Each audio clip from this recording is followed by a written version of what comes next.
Queridos irmãos e irmãs, estamos chegando ao fim desta série de sermões intitulada Esperança para o Tempo do Fim.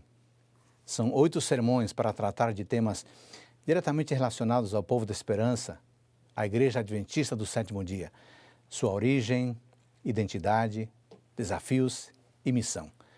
O propósito é que a sua fé seja fortalecida, a sua esperança seja aquecida e em seu coração se manifeste um forte desejo de envolver-se ativamente na pregação do Evangelho. Afinal, Cristo está voltando e precisamos nos preparar. Precisamos preparar a nossa família e preparar todas as pessoas para nos encontrarmos com o Senhor. Eu convido você a lermos Apocalipse capítulo 1, versículo 7. Apocalipse 1, 7 diz assim: Eis que ele vem com as nuvens, e todo olho o verá, até mesmo aqueles que o traspassaram, e todas as tribos da terra se lamentarão por causa dele. Certamente. Amém.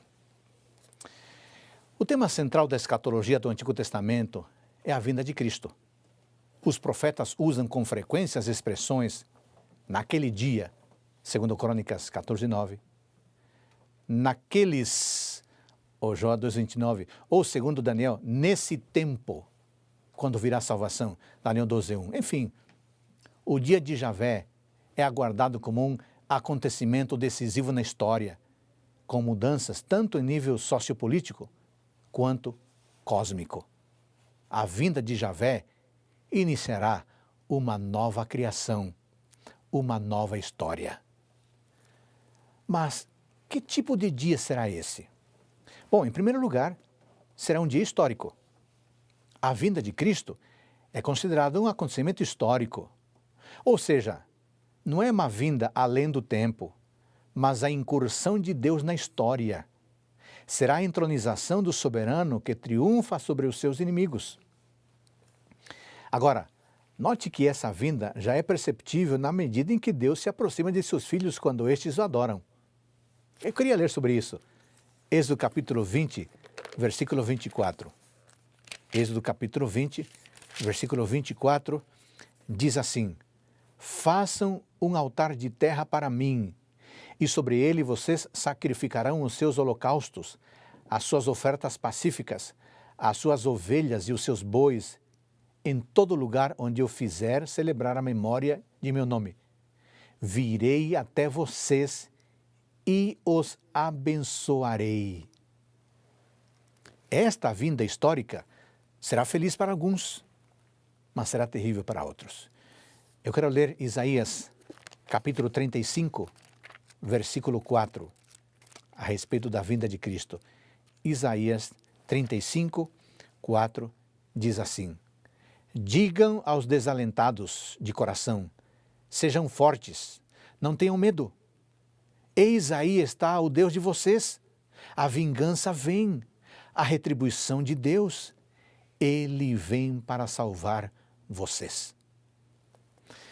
Observe o contraste apresentado em Amós 5, 18 a 20.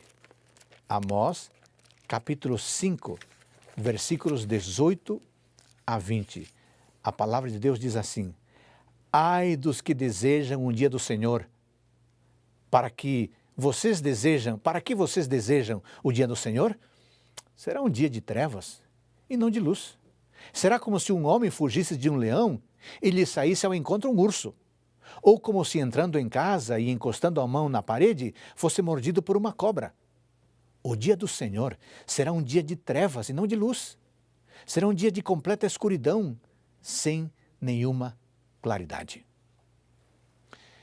Em segundo lugar, o dia do Senhor será um evento culminante. A vinda de Cristo será um evento máximo. Ou seja, a vinda de Cristo será um evento do qual não se pode escapar e no qual tudo termina e a partir do qual tudo começa de novo. Todo o planeta será afetado pela vinda de Cristo. Leamos as palavras de Sofonias a este respeito. Sofonias, capítulo 3, versículo 8. Diz assim: Portanto, esperem por mim, diz o Senhor. Esperem pelo dia em que eu me levantar para tomar o despojo, porque a minha resolução é ajuntar as nações e congregar os reinos, para fazer cair sobre eles a minha indignação e todo o furor da minha ira, porque toda esta terra será consumida pelo fogo do meu zelo. Em terceiro lugar, como é que será esse dia? Será um dia de juízo. O Senhor vem para julgar seu povo e para julgar as nações. Por um lado, vem para condenar a infidelidade para com sua lei, que tem sido tratada com desprezo. Vem para restabelecer a justiça. Adultério, estupro, opressão, mentira e violência merecem castigo. Ouçamos as palavras do profeta Malaquias.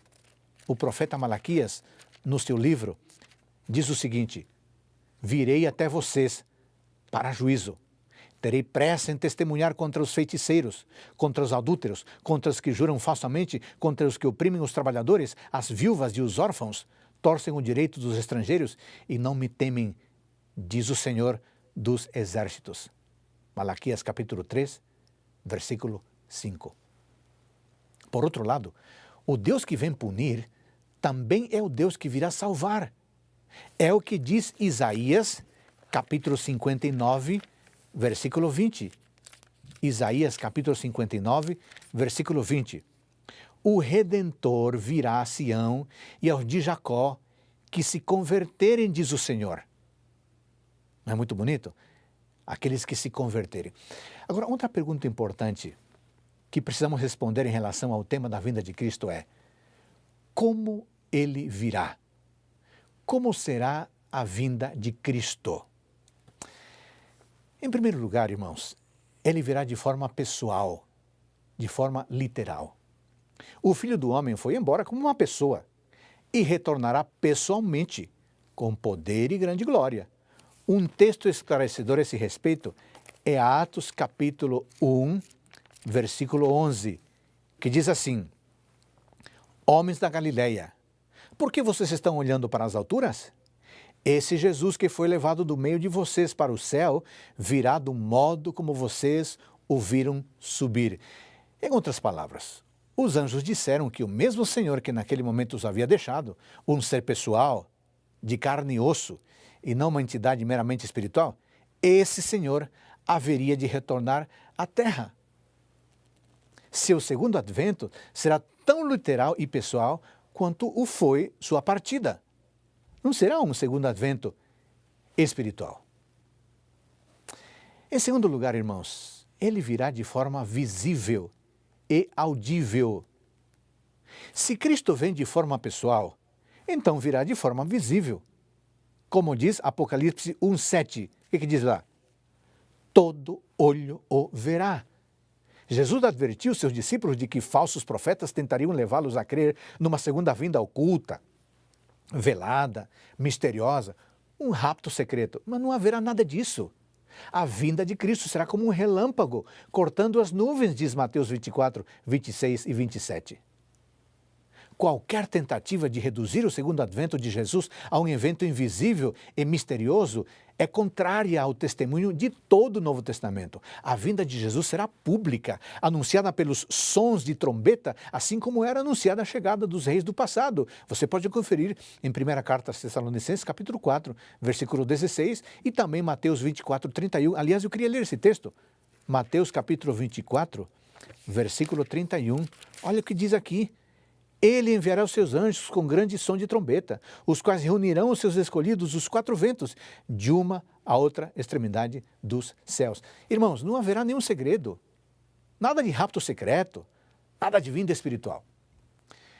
Sobre o aspecto audível da vinda de Cristo, 1 Tessalonicenses 4,16, 1 Tessalonicenses 4,16 diz o seguinte: porque o Senhor mesmo, dada a sua palavra de ordem, ouvida a voz do arcanjo e ressoada a trombeta de Deus, descerá do céu, e os mortos em Cristo ressuscitarão primeiro.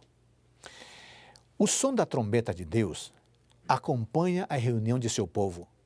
Nada há de secreto aqui. É audível. Além disso, irmãos, ele virá de forma gloriosa e triunfante. Sua primeira vinda foi uma vinda de humilhações, mas a segunda vinda será gloriosa. ele virá com poder e glória, diz Mateus capítulo 24, versículo 30. Eu quero ler esse texto com vocês. Mateus 24, 30. Então aparecerá no céu o sinal do Filho do Homem. Todos os povos da terra se lamentarão e verão o Filho do Homem vindo sobre as nuvens do céu com poder e grande glória. Como no grande dia da expiação, o sumo sacerdote tirava suas roupas habituais para a glória e para a beleza e aparecia vestido em branco imaculado quando oferecia os sacrifícios pelo pecado e entrava no lugar santo para interceder pelo povo que aguardava. Do mesmo modo, nosso grande sumo sacerdote colocou de lado as roupas de sua majestade imperial quando se inclinou do céu e assumiu sua vestimenta de carne sem pecado. Mas, como o sumo sacerdote novamente assumia suas vestimentas de escarlate, azul, púrpura e dourada, quando vinha completar sua obra na presença do povo, assim Cristo, quando retornar para nos buscar, será manifesto em sua glória divina. Além disso, os anjos acompanharão Jesus. Diz 2 Tessalonicenses 1,7 que os anjos virão com Jesus. Será um espetáculo.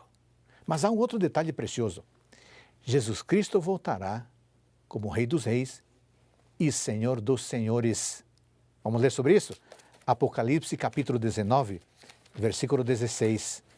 Apocalipse capítulo 19, versículo 16. No seu manto e na sua coxa está escrito um nome, Rei dos Reis e Senhor dos Senhores. E para completar, ele virá como vitorioso sobre os seus inimigos. Eu quero ler esse texto, 1 Coríntios capítulo 15, versículo 25. 1 Coríntios capítulo 15, versículo 25, diz assim: porque é necessário que ele reine até que tenha posto todos os inimigos debaixo de seus pés. Em quarto lugar, a vinda de Jesus será cataclísmica. Há um texto espetacular a este respeito. 2 Pedro capítulo 3, versículo 10. 2 Pedro capítulo 3, versículo 10, diz o seguinte: porém, o dia do Senhor virá como um ladrão. Naquele dia, os céus passarão com grande estrondo e os elementos se desfarão pelo fogo. Também a terra e as obras que nela existem desaparecerão. Observe, irmão, observe. Da mesma forma que o dilúvio aniquilou o mundo antediluviano, assim a segunda vinda de Cristo fará o céu passar com grande estrondo e queimará a terra. Pelo fato de Deus querer estabelecer um novo céu e uma nova terra, o fim deste mundo como o conhecemos agora será não apenas um fenômeno mundial, mas um fenômeno cósmico. Em quinto lugar, a vinda de Jesus será súbita, inesperada. Homens e mulheres serão apanhados de surpresa. O Senhor Jesus empregou várias metáforas para advertir os discípulos sobre isso. Por exemplo, ele disse que será como ladrão da noite, Mateus 24, 42 a 44. E o noivo e as 10 virgens, Mateus 25, 1 a 13. O apóstolo Paulo acrescenta a isso a figura das dores de parto de uma mulher grávida. 1 Tessalonicenses capítulo 5, versículo 3. Longe de sugerir uma segunda vinda secreta ou invisível, essas imagens a anunciam como o início de uma cena de ação de forma súbita e inesperada. E foi por isso que os discípulos receberam a advertência para ficar vigilantes. Lembra desse texto? Mateus capítulo 25, versículo 13. Mateus 25, versículo 13, diz assim: portanto, vigiem, porque vocês não sabem o dia nem a hora. Esse mesmo conselho é dado em Mateus 24, 42. E em Mateus 24, 44, Jesus Cristo é mais implícito. Ele diz assim: por isso, estejam também vocês preparados, porque o Filho do Homem virá à hora em que vocês menos esperam. As figuras de linguagem usadas por Jesus e por Paulo jamais mencionam o tempo em que o advento ocorrerá. O chefe da casa não sabe quando virá o ladrão. As noivas não sabem quando chegará o noivo. e a parturiente gostaria de saber quando começarão as dores. Ninguém sabe a hora, nem os anjos, nem mesmo o filho, diz Mateus capítulo 24, versículo 36. Somente o Pai o sabe, de acordo com Marcos capítulo 13, versículo 32. Os discípulos não foram informados da hora exata. Em Atos capítulo 1, versículo 6, notamos que os discípulos de Cristo também não sabiam detalhes do dia ou da hora.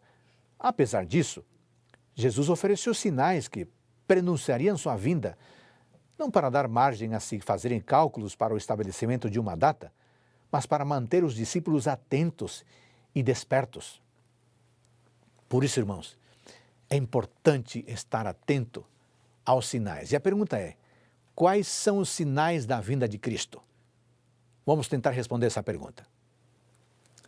Primeiro, sinais do mundo natural. O terremoto de Lisboa, ocorrido em 1º de novembro de 1755, foi conhecido na época como presságio do fim. O escurecimento do Sol de 19 de maio de 1780 também foi reconhecido como escatológico. A queda das estrelas, ocorrida em 13 de novembro de 1833, também foi considerado um fenômeno divino. Atualmente, temos fomes, terremotos, doenças, etc. Cristo concedeu esses sinais com o propósito de alertar os cristãos quanto à proximidade de sua vinda, de modo que pudessem se regozijar e empreender cabal preparo para a mesma. Ele disse: ora, quando estas coisas começarem a acontecer, levantem-se e fiquem de cabeça erguida, porque a redenção de vocês se aproxima. E acrescentou: olhem para a figueira e todas as árvores. Quando veem que começam a brotar, vocês mesmos sabem que o verão está próximo. Assim também, quando virem acontecer essas coisas, saibam que está próximo o reino de Deus. Lucas 21, 28 a 31.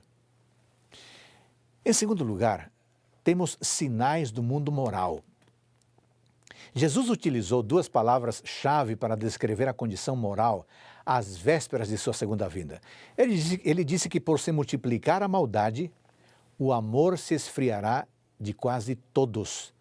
Mateus 24, 12. A palavra maldade vem do grego anomia, que se refere mais especificamente à ausência de lei, à recusa em reconhecer a autoridade de qualquer lei e, portanto, viver uma vida orientada somente pelos próprios desejos e paixões. É dessa ilegalidade que emanam todos os desvios em matéria de sexualidade, alimentação, entretenimento, lazer, que as pessoas de hoje praticam em nome da liberdade. Em contrapartida, o Apocalipse elogia aqueles que, no tempo do fim, guardam os mandamentos de Deus.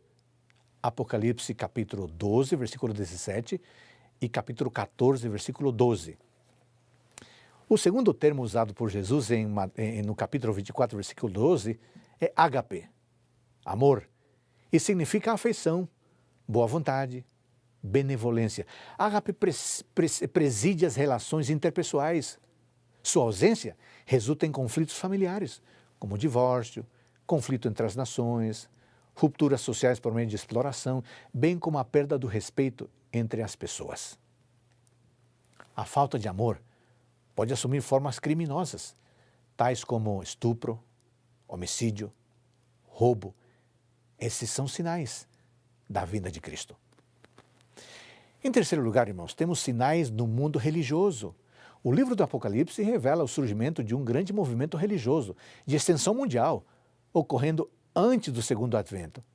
Na visão dada a João, um anjo que anuncia a volta de Cristo simboliza esse movimento.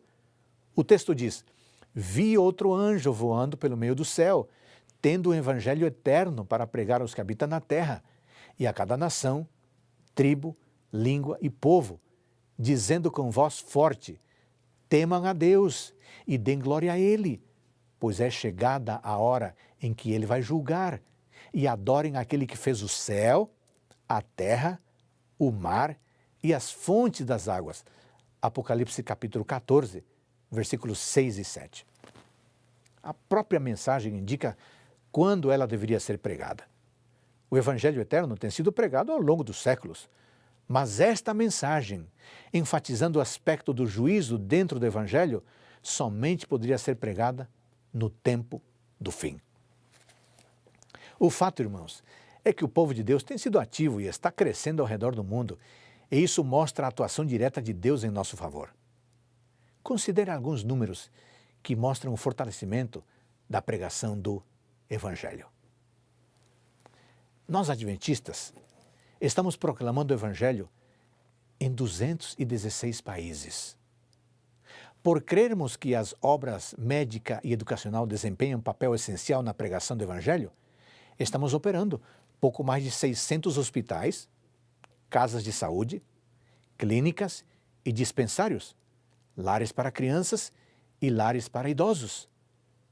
Pelo menos 7 aviões e lanchas médicas, 21 fábricas de produtos alimentícios saudáveis, mais de 100 escolas superiores e universidades, mais de 2.000 escolas secundárias, mais de 5.300 escolas fundamentais e pelo menos 15 centros de mídia ao redor do mundo.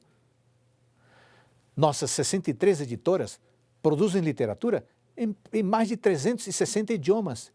E nossas emissoras de rádio de ondas curtas atingem cerca de 75% da população mundial. Que impressionante! O Espírito Santo tem abençoado grandemente o nosso impulso missionário. Até aqui, está claro que Jesus Cristo virá e que haverá sinais. A seguinte pergunta importante é: quais as razões para a vinda de Jesus? O nosso Senhor Jesus virá para finalizar o plano de redenção, o qual começou antes da fundação do mundo. E estes são, irmãos, alguns dos grandes propósitos do retorno de Jesus. Número 1, Jesus virá para reunir os escolhidos. Anjos poderosos reunirão os eleitos de todos os cantos da terra. Eu quero ler o texto de Mateus 24, 31 a esse respeito. Mateus 24, 31. E ele enviará os seus anjos com um grande som de trombeta, os quais reunirão os seus escolhidos, os 4 ventos, de uma a outra extremidade dos céus. Em segundo lugar, Jesus virá para ressuscitar os mortos. A trombeta que reúne os eleitos também desperta os mortos. 1 Tessalonicenses 4,16 diz: porque o Senhor mesmo, dada sua palavra de ordem, ouvida a voz do arcanjo e ressoada a trombeta de Deus, descerá dos céus, e os mortos em Cristo ressuscitarão primeiro. Irmãos queridos, será uma visão espetacular.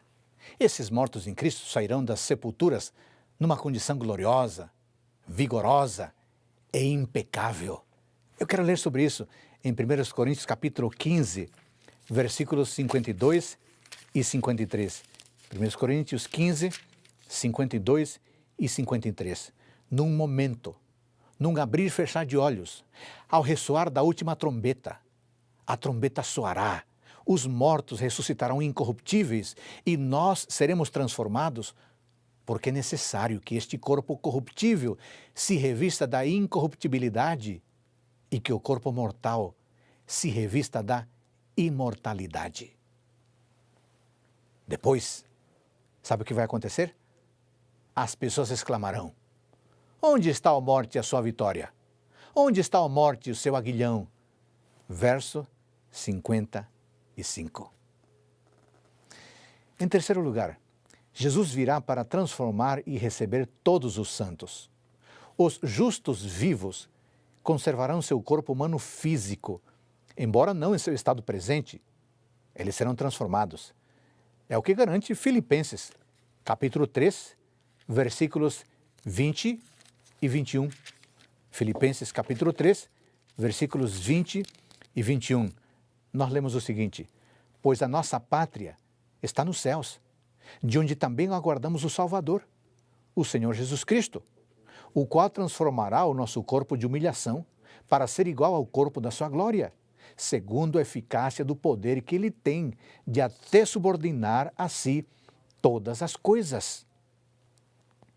Juntos aos que estão vivos, os santos ressuscitados serão levados para os ares a fim de formar um alegre séquito para aclamar o Senhor. Em quarto lugar, irmãos, Jesus virá para destruir os poderes do mal e os ímpios. Jesus também virá para pôr fim ao sofrimento deste mundo, destruindo aqueles que causam o sofrimento. Afinal, há uma pergunta ecoando no ar. E qual que é a pergunta?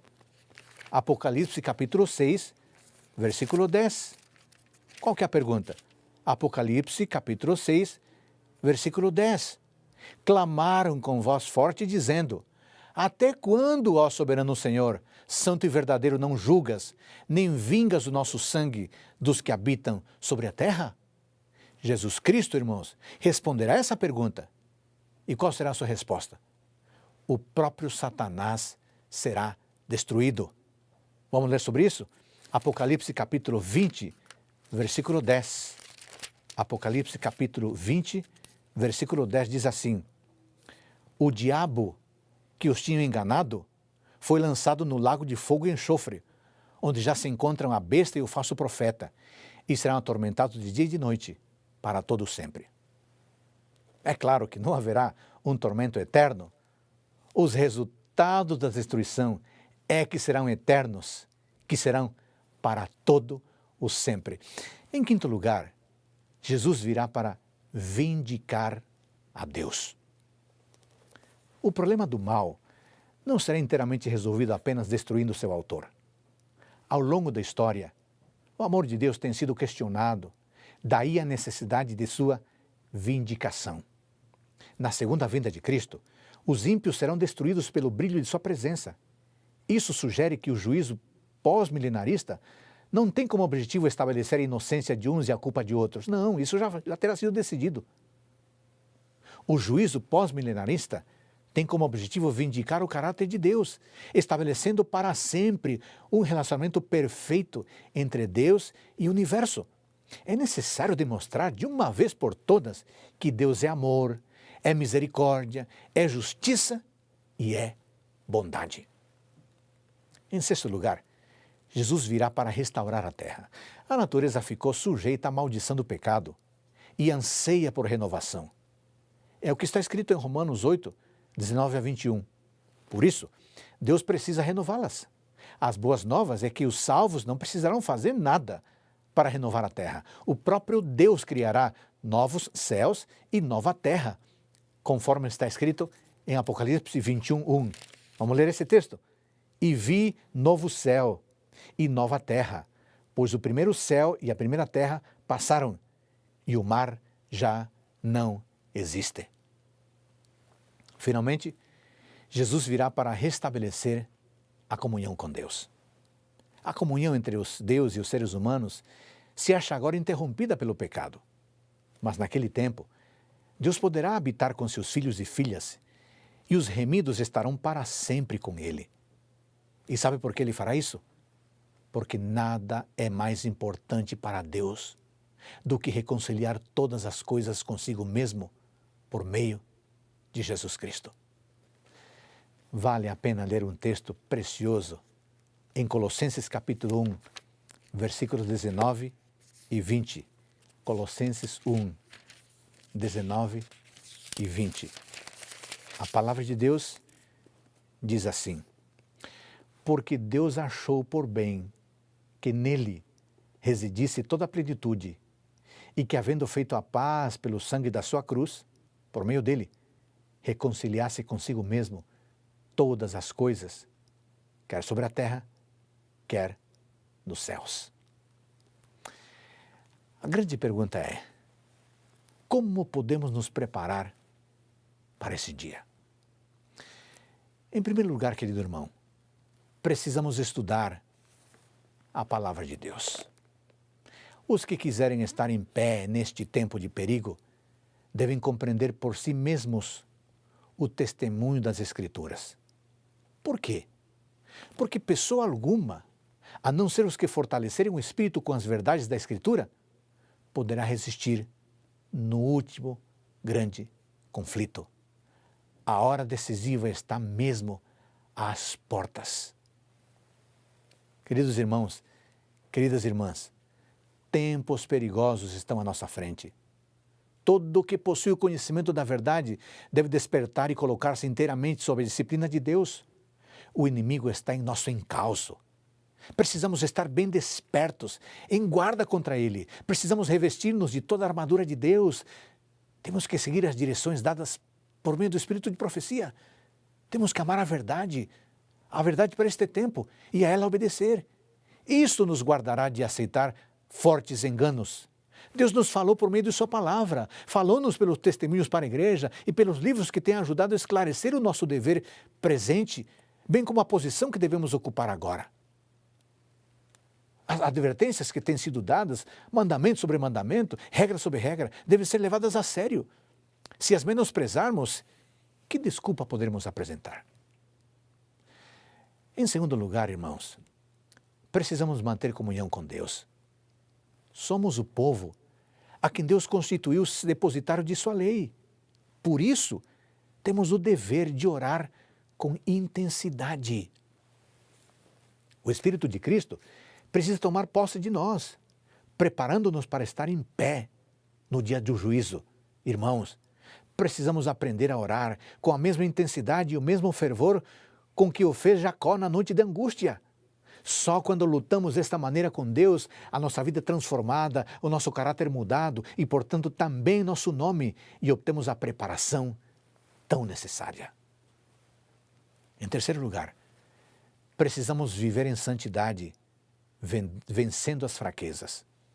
Se Jacó não se houvesse primeiro arrependido de seu pecado, de obter pela fraude o direito de primogenitura, Deus não teria ouvido sua oração, preservando-lhe misericordiosamente a vida. Semelhantemente, no tempo de angústia, se o povo de Deus tivesse pecados não confessados que surgissem diante deles enquanto torturados pelo temor e angústia, seriam vencidos. Satanás leva muitos a crer que Deus não leva em consideração sua infidelidade nas pequenas coisas da vida. Mas em seu trato com Jacó, o Senhor mostra que, de maneira nenhuma, sancionará ou tolerará o mal. Deus não sancionará, Deus não tolerará o mal. Todos os que se esforçam por desculpar ou esconder seus pecados, permitindo que permaneçam nos livros dos céus, sem serem confessados, sem serem perdoados, serão vencidos por Satanás. Ante a perspectiva desse grande dia, a palavra de Deus, com expressões as mais solenes e expressivas, as mais solenes e as mais impressivas, apela para seu povo, a fim de que desperte da letargia espiritual e busque sua face com arrependimento e com humilhação. Em quarto lugar, entreguemos completamente nossa vida a Deus. Neste sentido, as palavras lindas de Ellen White são: consagrem-se a Deus pela manhã. Façam disto sua primeira tarefa. Seja a sua oração: toma-me, Senhor, para ser teu inteiramente. Aos teus pés deponho todos os meus projetos. Usa-me hoje em teu serviço. Permanece comigo e permite que toda a minha obra se faça em ti. Esta é uma questão diária. Cada manhã consagrem-se a Deus para esse dia. Submetam-lhe todos os seus planos para que se executem ou deixem de se executar conforme o indique a sua providência. Assim, dia a dia poderão entregar às mãos de Deus vossa vida, e assim ela se moldará mais e mais segundo a vida de Cristo. Em quinto lugar, irmãos, precisamos trabalhar para Cristo com total diligência. Querido irmão, querida irmã, devemos ser como os servos que esperam seu Senhor, não numa vida ociosa, mas trabalhando diligentemente com fé inabalável. Não é tempo agora de ocuparmos a mente com coisas sem importância.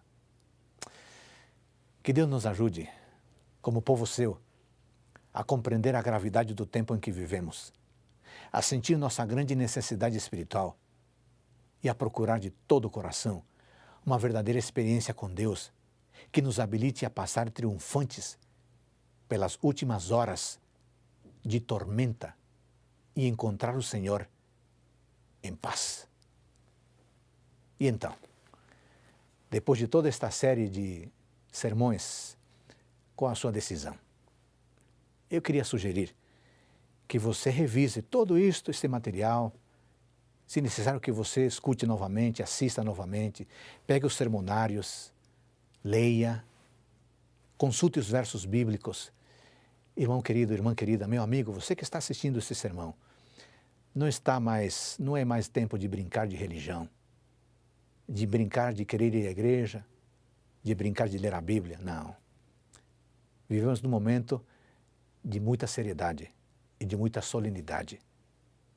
Meu desafio é que você tome todos esses conceitos, estes ensinamentos, os assimile, os viva, prepare-se, junte a sua família, ajoelhem-se, reconsagrem sua vida a Deus e recomece uma vida séria, preparando-se e ajudando outros a se prepararem para o retorno de Jesus Cristo. Eu quero orar com você. Querido Deus, obrigado porque o Senhor nos permitiu estudar esses temas tão importantes nestes 8 sermões. Que a Tua palavra sempre aqueça nosso coração. Que Teu Espírito Santo sensibilize a nossa mente, ajudando-nos a tomarmos as decisões que sejam necessárias. Neste momento eu oro por este amigo, esta amiga que nos acompanha, este jovem, este menino, esta menina, que o Espírito Santo sensibilize a cada um de nós, abrindo nossos olhos para aquilo que é importante, vivendo com seriedade os tempos que estamos vivendo. Entregamos nossa vida a Ti, pedimos perdão de nossos pecados, em nome de Jesus. Amém. Grato por sua companhia, obrigado porque você esteve a cada instante aqui consultando a Bíblia, ouvindo a palavra de Deus. Comunique esta mensagem a outros, assim você fortalecerá sua fé e preparará outros. Que Deus o abençoe.